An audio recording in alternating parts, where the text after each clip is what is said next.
Hello and welcome to Love Through It. I am feeling a bit raw today.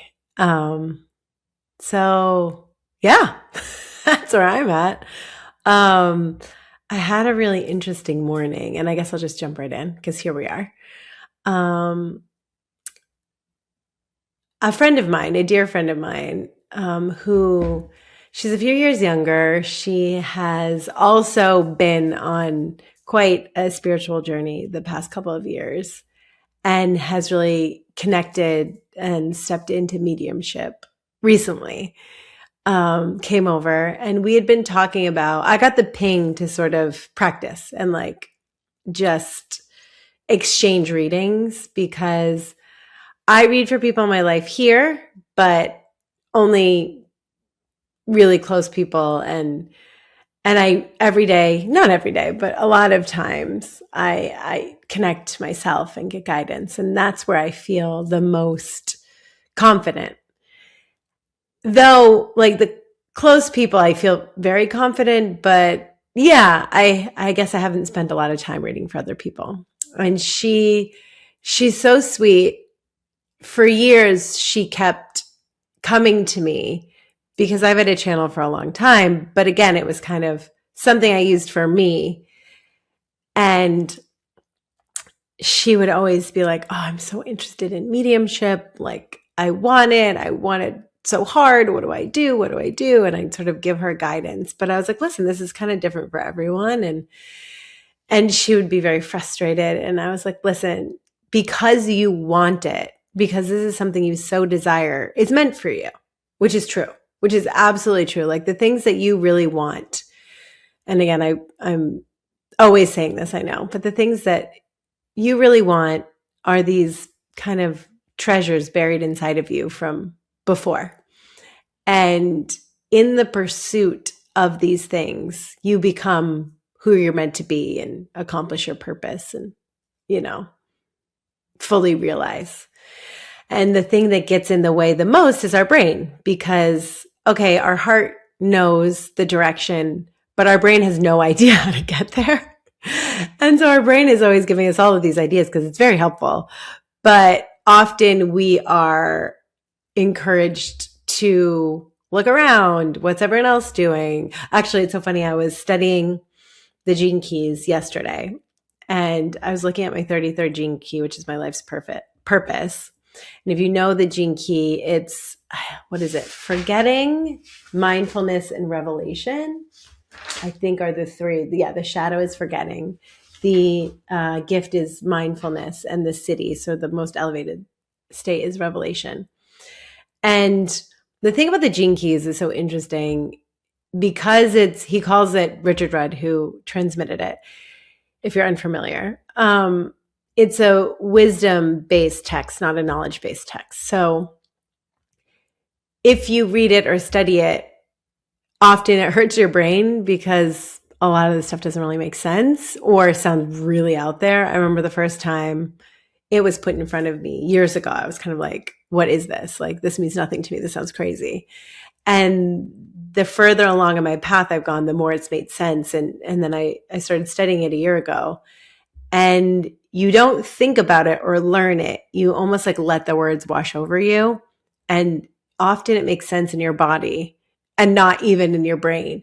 But if you sit with, and he encourages contemplation. So just like being with the information, reading it, thinking about it, like letting it just sort of marinate in the back of your mind, you'll often get these epiphanies. And it's interesting because the whole idea is like you have this, well, I had no idea I was going to talk about this today. With every gene key, you have like the shadow version. So almost like the unhealed version, the gift, which is the healed version, and like the city, which would be like the most highest expressed enlightened state, which you don't even expect to get to in this lifetime. It's almost like a touch point where you have moments of it. And the interesting thing is when you understand the shadow to me is the first one. When you read it, every single one, I've seen evidence of it in my life. It's the one that makes the most sense initially. And if you contemplate it, it usually brings awareness to behavior that is not serving you. And it can be very confronting. It can be triggering. It can be uncomfortable. And if you just sit with this new awareness of this behavior, the gift emerges, right? So in the awareness comes the rise in consciousness, which is true, right? The more you are aware, like when I was health coaching, I really liked this sugar detox. I would give it to a lot of people, not because, you shouldn't have sugar and not because I wanted people to lose weight, but it was unknowingly this consciousness tool. And it would remove, processed foods, anything that behaved like a sugar in the body, caffeine, alcohol, any sort of stimulant. And it would be uncomfortable. And it would reset your gut and really lower inflammation. So the first half of it was quite uncomfortable. And then towards the second half, a lot of new information would emerge. And people would often get really mad at me because after the 10 days, because it's essentially an elimination diet. And after the 10 days, I would encourage people to slowly bring other foods in a 72-hour period. So if you were worried you were maybe allergic to gluten or dairy, you brought them back in, or just I would encourage people to bring in other food slowly. And they would start to be so pissed because it was like, wait, my favorite thing actually gives me a stomachache, I realized. And when people were committed to the process, they would then notice every time like, oh, wow, if I drink wine or that amount of wine or, I have ice cream or whatever it is, have cheese, this is what happens to my body. And humans are beautiful in the sense that like when at our core, we want to grow towards the light, we're love. So once people started to see, oh, wow, this makes me feel like crap, it may take 100 more times of eating it or drinking it. But eventually a lot of people would stop doing it because they liked how they felt, right? So in a very like 3D rational sense, like the more you realize something you're doing is causing you pain, the likelihood is that you're going to start doing it less and less. And, so the gift in all of this, in this specific gene key, which is my purpose, which isn't like literal. A lot of this stuff isn't so like absolutely literal, but it was interesting because, going back to what I was saying before, when I kind of turned hard left here about, your wants being placed inside of you, those things being, hints or guideposts towards the life you're supposed to have. I wrote this down. The consciousness inform, so that's us, right? Because through this teaching, they just talk about like grander consciousness, and inform, we've come into bodies, always has a storyline to follow. The trick is to fall in love with your own story and follow it without holding anything back, which, hey, that's the adventure you and I are on together, or that you're observing me doing right now, because I didn't realize how much I've held myself back my entire life through my own fears, through what society imprints on us, through what now appears to be like my lineage, through my DNA unintentionally, right? And what, women used to be taught and allowed. It was just very different, right? So we inherit all of this stuff that slowly we try to peel back. Your story will be utterly unique. This is why it can be so distracting to listen to sometimes someone else's stories of growth, enlightenment, or what teachings they follow, because at the end of the day, you're the only one who knows, and your path is unique to you. You simply have to have faith in your own storyline. This is why it's so rare that so many humans attain these like higher states, because there's the only one path to follow, and that path is virgin and wild. And it's really scary. We're pack animals, like going outside of the herd and doing your own thing. That's so terrifying.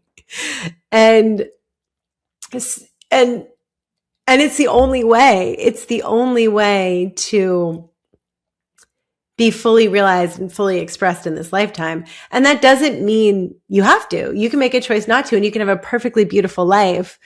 But chances are there'll be some sort of yearning or something. Maybe you are unaware of it, right? Because maybe you're not conscious at all. And that's fine too. Everyone, comes here with a different plan. And the crazy thing is like, it, well, it's funny. It's like, on one hand, I'm saying like, well, it's up to you. And on the other hand, I'm hearing like, it doesn't matter. Like, it doesn't matter. You're not ahead or behind. None of this is better than anything else, right? So if you're blissfully unaware of anything other than what's in front of you, that can be an incredibly beautiful life too. That can be, and this is a channel, sorry, this is why it's coming slowly. That's beautiful too. Like there's no comparison, like nothing's good or bad. This teaching that, wants to come through is just a guidepost and an offering to allow you to do it with more ease and more joy and more fulfillment. It doesn't have to be as hard. Like the life that we live and that we're taught and that we have been taught is that things have to be hard and you have to suffer. And we're here to tell you that that's not true. We're here to say that there's so much joy, and to follow your joy and curiosity is, and Lianna says this a lot, that this is the path forward. And she expresses that because that has been true for her, but we want to encourage you that that is true for everyone here. And how do you allow yourself the fullness of that experience, because it's available to you right now, but it's a perception shift internally. And it was interesting because through this path of expansion and allowing all that I am, it's coming, there's so much grief that has been coming up. Like if you listen to a couple episodes ago, right before I got the revelation to separate, to turn this more into like a channeled, a podcast, that I had this very large, almost like we've been referring to it as a shamanic event. We don't know. And it was so interesting because I had a piece of that today. So fast forward to my morning. So my lovely friend came over and she took a course that like she was guided to take, and it really opened up a lot for her. And she found the most valuable part of that was practicing with other women in this like cohort of hers.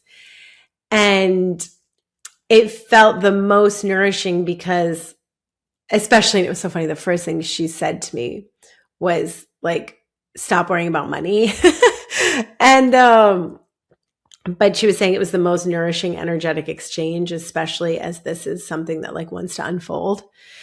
So we had been meaning to get together, and this morning it finally happened. And it was funny because she started off and kind of explained what she was taught and how she came into it and what she did initially, which was different than what I do, which is so beautiful to just learn everyone's different technique. And at this point, I feel very integrated with my channel. So for her, she like set this intention and had this, little thing that she needed to do. And for me, as soon as that started happening, I started tearing up. I started feeling a lot of like energy in my body and movement. My shoulders started going nuts. And then I was like, oh, wow, we're here to play. And from the get, she had such a grounded and clear space. And it was so beautiful because I struggle as a human to like take up space and trust myself and be more commanding, I think. And I know that my whole life, there's been a bit of like this makes me emotional. Like I don't want to take up too much space and I don't want to be a burden. And like, I just want to give and give and give. And it's been very clear recently that like, that's not helping me. And I want to help so much that it's like, it takes away from me. And it was so beautiful to see this woman in front of me who could just be so peacefully connected to all of this. And then from the get, because all I said was, here I am, like, oh, we're practicing, like, who knows, like, so unattached to anything that could come through. And for her, she was like, there are these categories that'll come up, and it could be like financial or like purpose or relationship or health. And right away, she was like, finances are coming up, which is so funny. It's not like a big thing, but it's like probably a quiet nagging thing in the back. Not probably, is. And she was like, they're really like, do not worry about this. Like, do not worry about like what you're making. Do not worry what this turns into. This is not something you need to worry about right now. Like, we've placed you in this situation so you have the freedom to like create and go fully down this road. So don't, and like, there is nothing you need to worry about, but like, you need to stop feeling guilty, and you need to stop. There's like a part of your brain that is siphoning or experience, like, I don't even know where to place it, but there's a part of you that's like draining all this energy, feeling like, how can I offer more? How can I make this into something? What am I doing? Like a judgment piece of, I'm not doing enough. I'm not providing enough. I'm not adding enough value. And it was really beautiful because it talked about like my, the energy exchange in my relationship. And I felt very seen, and I felt very encouraged. It was super emotional. And they really were looking at my like lineage of, don't feel the need to like put everyone else's needs before you, and like, don't feel like you need to give so much. And it sort of pointed back to generations of this. And it was super emotional, I guess, to be given permission to be completely selfish in some way. Oh my God, my phone's buzzing. Hold on. I did not. There we do not disturb. Anyway, wow, what timing. So it was so interesting because it was permission. And my friend and I were talking about this afterwards, because she, with both of the readings, the one I gave her and the one I received, so often when I give them, it is permission. It's like profound permission from this thing so like deep inside of you. And when I got an Akashic Records reading a couple years ago, it was the same. It was just like this deeper relaxation into me, and like surrendering and permission to do the thing that I want to do, that I always feel drawn to do, that thing that my heart is nagging, like that pulls me forward, but my programming and my whatever else is blocking because it's too weird or too much or too selfish, or, it's so hard for me to carve space out and like really honor and trust myself and believe in myself, which like I laugh because I never felt like being an actor was the end all be all of my life. But it felt like the best school I could go to. And so much, I could see how likable I was and how funny I was, and how when there weren't stakes, how great I could be.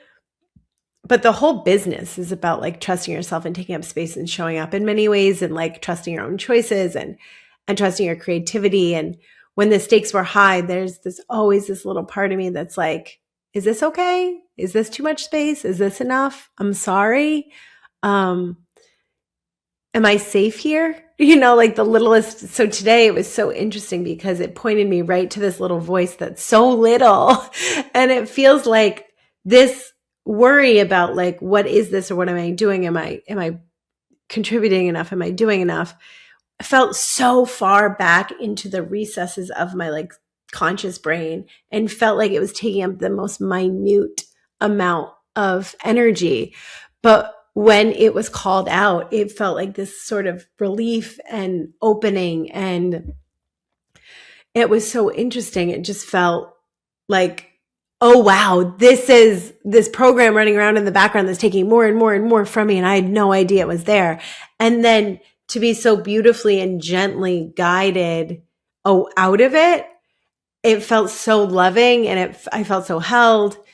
And it just was like this relief that I didn't know I needed, which is so interesting because I feel like I'm at this point in the journey, like I got into this work because I was having physical and emotional pain because I was dealing with like mental health and physical health issues, right? So I always had the next, ooh, I got to see this doctor, or I have to read this book, or I have to understand more about inflammation, or more about anxiety, or more about my nervous system. And at this point, it's so funny because I continue to be a seeker and be drawn forward by my curiosity and my heart. And I keep getting all of these gifts of freedom and permission and love in areas I didn't know I needed them. And so it's like this relaxing further into myself. And it was so crazy. Like as soon as she started, she like brought up the finances and was like, oh, there's, okay, over my left shoulder, I think like maybe you're like your main guide or your teacher. And it felt very strongly that, and I'm getting a confirmation that was Tara, who is my late shaman, who just like was this feeling of love that showed up. And that felt really right. There was a lot of support there. And it was so wild because then, they went on to point out how, there's a lot of travel I have this summer. I can't sit and record all the time, but it was sort of like, okay, you need to show up for us every single day. And whether that's writing, whether that's, she was like, you need to start giving sessions to people and charging. I was like, what? What? All right. What? Which was so funny because that is immediately after my finish. Wow. So many things trying to come out of my mouth at once. After she finished, I was like, she was kind of like, oh, I don't know. It's just, who knows, from a beginner. And like everything in my body plus everything from my channel was like, girl, you've been here a million times. You are like excellent at this. You are not a beginner. It was paradigm shifting. Like the reading was paradigm shifting.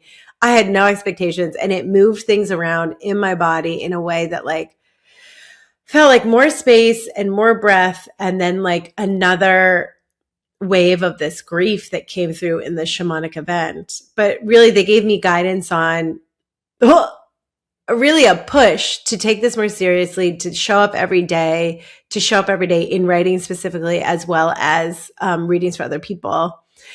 And, I'm going to experiment with that because I do what I'm told. And it was so interesting because it was so beautiful. And it was, again, it felt like another layer of like being in a box or being chained, like with invisible chains that just started to release. And I felt like I got to feel seen and relaxed. And like, it was very beautiful, but it brought up like all of this grief. And it was so funny because I was like, I need to hug you. So I hugged her.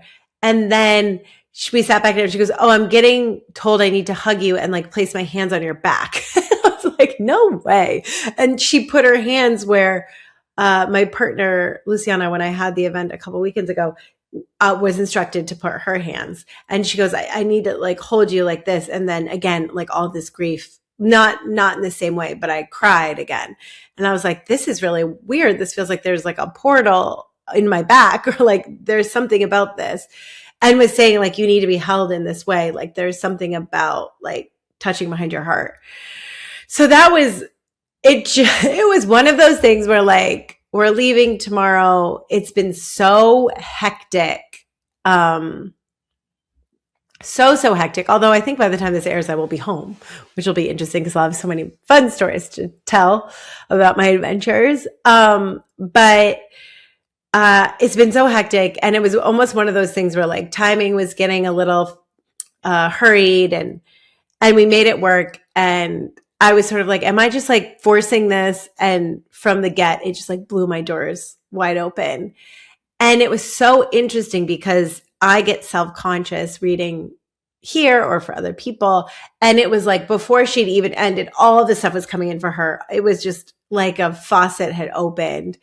And it was so beautiful because what I learned and was sort of told, and they were laughing halfway through, was like, oh, we've been guided to this situation because I have a really strong ability. I live my life connected to source or, whatever you want to call it in this way where it's very ingrained in how I talk and it's just a part of me.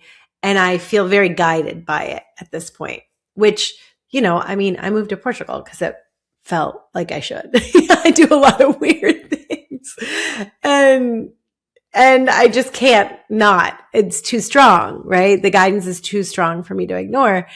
And the most beautiful, and for me, because this is also my wounding, I never want to take up space. I don't want to impose on other people. I do think we truly know what's best, right? I don't even like at this point giving unsolicited advice, because what do I know? I'm not in your experience, right? But it was so interesting because I saw through her command of her gifts and how from the get, it just blew my heart open. It moved energy around. It moved ancestral grief around. It gave me permission. It gave me energy. At one point, she was like, they're telling me you need to stop worrying about your energy in your body. Like, you need to kind of be like working harder and giving more to this because you have it.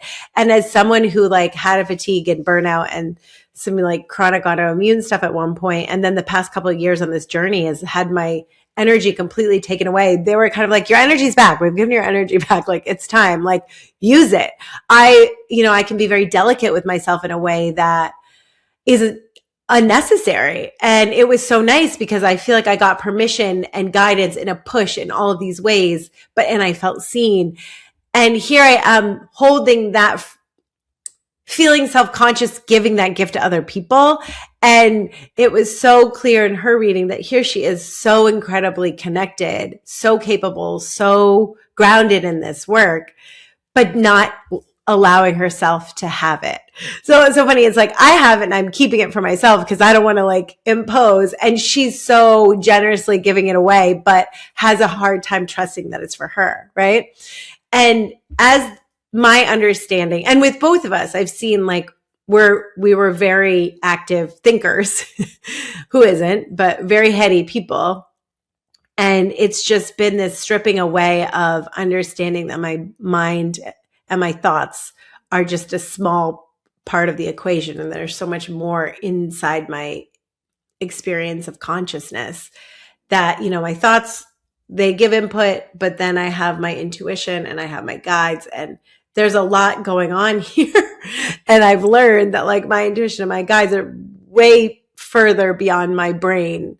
But when the stakes get higher, it's hard not to confuse what message is coming from where. So when it's other people, the people and pleaser in me, the little girl that doesn't want to be a burden, that doesn't want to take up too much space, that doesn't want to be in the spotlight, that doesn't want to mess things up and lose the people she loves. Because I think that's where it comes from, right? It's like, oh, if I make a mistake, everyone will leave.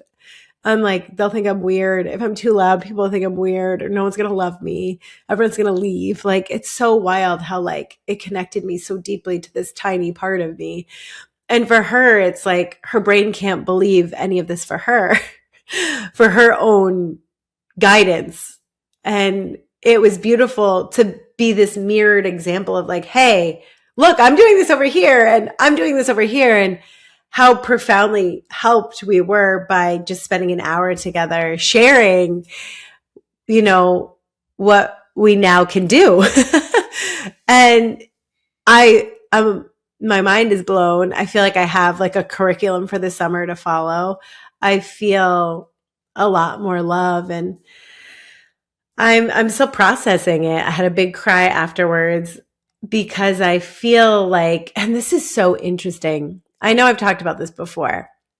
And I know I became aware of this 2 years ago, I think, at Joe Dispenza, where the beautiful thing, and again, it can be any sort of situation you put yourself that pushes you beyond your threshold of positive emotions. And the cool thing about going to Joe is that my heart opens more. I always experience more love. I always experience just more beauty. It just pushes me to a sober state of consciousness that's like beyond what I've ever felt before. That's more beautiful than I can imagine. And when I have those moments, it's such a bliss state, and they can be very fleeting. And within 24 hours, what would happen is I would have like really deep, heavy emotional stuff, that stuff that I thought that I had processed or let go of or felt will come up, and my brain will be really loud and my pain will be really all encompassing and I will feel so low. And what I came to understand and realize is as we grow, right, grow towards the light, expand our love, expand our joy ceiling is what I like to call it, all of a sudden you reach this new capacity for feeling good. And like if Lianna lives in here, right? And like this is as shitty as I can feel and this is how good I can feel. And I start to push up, it's like there's this part of me that's like, no. And if I want to fully move up in frequency, vibration, consciousness, whatever you want to call it, or just change my capacity for my baseline as a human, for my baseline of happiness and peace to be a bit higher, it's almost like a hot air balloon. You have to, or like when you're, no, I'm going to go down a rabbit hole. I was like, when you're scuba diving, you change weight. And I was like, I don't even know if that's true. But it's like, it's almost like, or a boat with a leak, like you got to bail the water out so it sits higher, right? So almost you're bailing out your heavier emotions so you can sit at a higher state. And within the past couple of years, like going to Joe Dispenza or just having these moments in my life, it's like, oh, within 24 hours, something really heavy will come up. And the trick for me to understand is this is just a part of like elevating my frequency. And instead of identifying with the grief and identifying with this old way of being, it's like, no, I just actually have to let the story go and feel like release the emotion, to let the emotion come out. And so it was so interesting because it was such a big paradigm shifting understanding of like freedom and expansion a couple of weeks ago. It was like a real unlocking that I had never experienced, that quite honestly feels like the biggest thing that I've accomplished, I guess, even though like, what did I do besides like, again, try and try what, I guess a lot, but it was so massive. And I think had like vibrations passed in both directions of my lineage that like so much needed to come out and through that wasn't even mine for us all to hold this, right? Because we're all connected. And it was so interesting today because she gave me this expansion that felt like peace and being seen, and grief came up. And then afterwards, immediately, which again, not 24 hours, like, an hour later, I just sat there and I really grieved whatever it was, because often when I sit with it now, I'm like, I don't know where this is coming from. And I don't know what this grief is. And sorry, water break. This made me think about, and I was explaining this to someone recently. I feel bad because sometimes I feel like I repeat myself, but it's funny because the channeled texts that the counsel who I love, who I've been listening to, they repeat themselves all the time. And they talk about like that being the thing that sometimes we need to hear over and over again. But essentially, okay, wait, let me pause because there are two thoughts that want to come through and I don't know. Let me connect to which one is more important. Okay, do I talk about the group? Okay, all right. We're going to go on a bit of a tangent. So a few weeks back, I read Lena Dunham's book, Fame Sick, and it really struck a chord on a lot of levels. And I found myself really upset and really grieving a part of my past that was really could empathize with what it felt like to be sick and not have proper guidance, and again, what it felt like to be a young woman in the entertainment industry. I mean, God, not to her level. Thank God. I was so protected. But there were so many things that she suffered from that I could identify with from, 2015, even 10 years ago, that I finished the book. I couldn't put it down, but I felt like I was kind of being drawn into it further and further. And then I remember I finished it and I just cried and cried and cried and cried. And then I was like, whoa, I got to go for a walk. I got to like shake this. So I did my favorite walk by the beach, and I sort of voice noted a couple of people, and I let it all out. And I got to be near the sun and the sea. And by the time I got home, it was so interesting because in the beginning of my walk, I felt really over identified with that part of me. And I felt really freaked out because I thought that I had healed all of those things, quote unquote, like, are you ever healed? But I was like, oh my God, I have all this grief still. I feel so victimized. Like all of this stuff started just, it felt so real and so big and so dark. And I felt so burdened and surprised.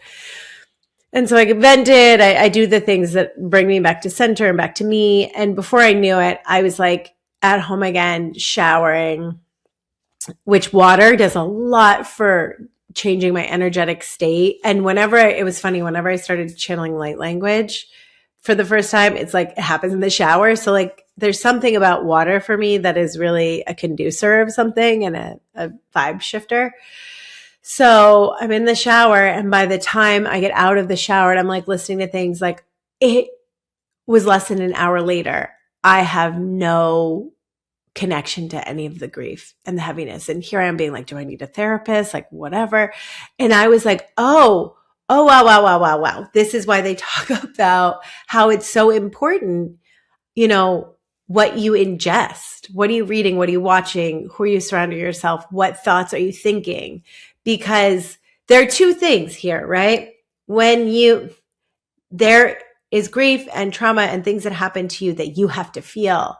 Like, if you're expanding your consciousness, it's not going out of your body and ignoring them. It's going deeper inside of you, right? And it's being able to sit with yourself and almost like emerge deeper into your belly. And that cannot be avoided. You have to do that, right? And therapy is beautiful. And, somatic therapy is beautiful. And there are a million things, writing, art, each other, love, relate, so many things will heal that, right? But there also is a space where we can get over identified with that. And if we kind of connect back to, and for lack of a better word, like she connected to me with a less conscious, lower vibration of myself. And like a period of my life where I was less conscious. I was just so much younger, right? Of course I was less conscious. And when I had spent a week in her world in open-hearted empathy, reading all this, identifying, feeling seen, feeling her pain, it was like it started to lower and lower and lower my consciousness and lower my vibration, like where I was sitting emotionally, if you're thinking about like the scale of consciousness. And to the point where I felt like I couldn't get out of it, I started to feel like my old self. And because I'm in such a habit of, like, I know the things I need to feel great. And it's so simple. It's connection, it's sunshine, it's movement, it's water, it's being in a beautiful space. It's connecting to the people I love. That's it. Like that's what brings me back to center. I reached for that because I felt so poorly. And in doing that, I just sort of like zipped back up to like where I live normally. And it happened so fast within like an hour that I was like, oh my God. Because it was like this pure example of what I know I talk about, or David Hawkins talks about, like at a lower level of consciousness on like the map of consciousness, like a more uncomfortable, like anger, sadness, grief, whatever, shame, the thoughts and, what's available to you at that level is going to be very different to if you start out in joy and happiness. And, so the thoughts I was thinking an hour before when I left at my walk, when I stopped crying, it was like, I felt pretty bad about myself. I felt like not very powerful. I felt like I needed help outside of myself. I felt very sad about these things that don't even affect me anymore and haven't for years. And then by the time I got home and like just kind of did all my things and like popped back out of it, I was like, oh, wow. Like an hour ago, I was like crying to one of my best friends from New York and thinking I needed a therapist. And it was so funny. It was like, I felt so much lighter and I was like, I have no relationship to that. And it was like, wow, it's so powerful what we take in. This is why if you watch the news all the time, if you watch horror movies all the time, if you watch people fighting all the time, like that's just going to keep you unconsciously in a different vibration where things might be a bit harder. And remember, like, when shit hits the fan and life is not going well for you and you're really stressed or you're really upset, thinking your way out of it at that lower level where you're angry or sad is never going to change the state, right? Because you can't solve the problem at the level of the problem. You got to get outside of it. And ideally above it, right? Because you'll be able to have a different solution. You'll be able to see different things. And it was so interesting because when it was time for me to read for my friend, it was so, at first it was so beautiful because, and again, like, I think this is the hardest part of being on a spiritual path, for sure, however you want to qualify it. But the understanding, if you look at like at life from a materialist point of view, 3D, that the only thing that's real is what's in front of you and there's nothing else going on, it's very hard to start trusting that, like, wait, when I'm a bit happier, I don't know, somehow things go more smoothly in my life. So what if I started there? What if I started doing the things that made me feel a little bit better and like went from there? And this woman is so amazing. My friend, she's very successful in a very like regular human way and is very now connected to so much beyond in a very, very beautiful way as well. And it's so funny because when she kept coming back with questions, they were very like specific, like, should I do this or that? Is it this place or this place? And what I kept getting was like, no, it doesn't matter. Like, actually, the details don't matter. It's the state of consciousness you're coming from. So if you're writing a letter, right? Or writing a song, that's a better example, right? If you're sad or angry or depressed, what you're going to write is going to sound very different than if you're in love or elated or ecstatic. And neither are right or wrong, right? But as the paradigm shifts, as the energy shifts, it's easier and more joyful to get to where you're going from the higher, happier state. And does that mean you bypass reality? Absolutely not. But can you shift your perspective? Can you make choices to do things and for yourself and in the world that make you feel a bit happier, that make you feel a bit higher? I mean, this is the thing that wants to come in every week. Oh my gosh. But the whole point was, can you stop worrying about the what and start thinking about the how you're doing it and start to see what happens? Because it's not up to us. I mean, yes, the what and the how, yes, they can be up to us, but it's like, how are you showing up is going to inform what you do and what happens beyond that. And it was interesting because she's moving. So she's choosing between a couple of places that maybe aren't a hell yes. And because the logical mind was not thinking there was going to be other options outside of it. And it was so interesting because what I kept getting from my channel was like, wait, you don't trust us? How do you trust us to like give Lianna all this beautiful information that was like very life-changing for her? But like, how do you not trust us to know that like there's something bigger and we're holding it? And it was like, she's at this moment where she's about to like expand. And it was so beautiful. I kept getting the image of almost like when you buy flowers and they're like in a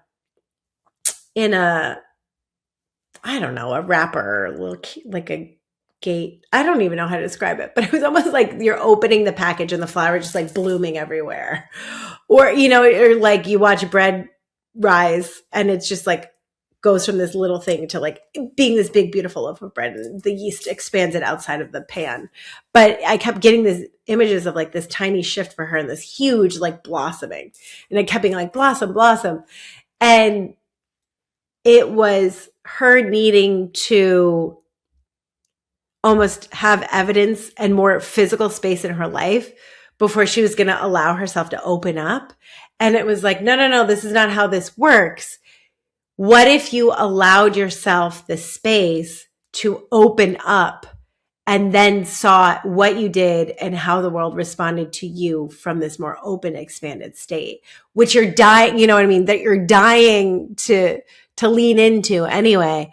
And it was so interesting. So we both feel very seen and very held in that. And it's sort of mind blowing that we have access. I still have a hard time wrapping my head around it because it was so specific what she was saying to me. And it was so subtly taking up energy and blocking me and making me smaller in a way that I didn't even feel like was true. But I immediately got called out. And again, like when my consciousness was expanded, I got the awareness that it was causing a problem. And then what happened from there was such this huge paradigm shift internally. And again, it's so interesting to have, as I see more and more shifts inside how I feel, what happens in my life is so interesting and beautiful. And I can't unsee that. And I suppose that's what I'm sharing here today. But I'm a bit speechless, not because I didn't think that something beautiful would come of it, but I just didn't know how profound it was and how much I needed it. And in turn, allowed me to come. This is the least plan. I've planned this the least because I'm trusting the most. And that's what's being asked of me. So forgive me as I grow, because for some reason, this is how I'm meant to do it in front of you, with you, to alongside you is really what it is. Because I think we are rising together collectively. Is there anything else that we need to share before we wrap it up? There's beauty in fragility. Oh, thank you. I came here a little more fragile, and that's good to show, apparently. If I connect, is there anything else?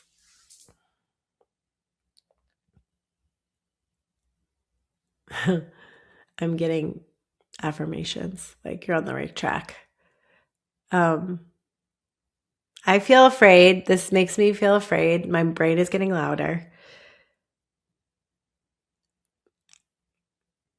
And they're assuring me that's like what we're doing here, right? For all of us. Show the vulnerability. I am. Why you gotta make this so embarrassing? Why do we gotta fail publicly? What's that about? I'm not failing. I know. I heard you.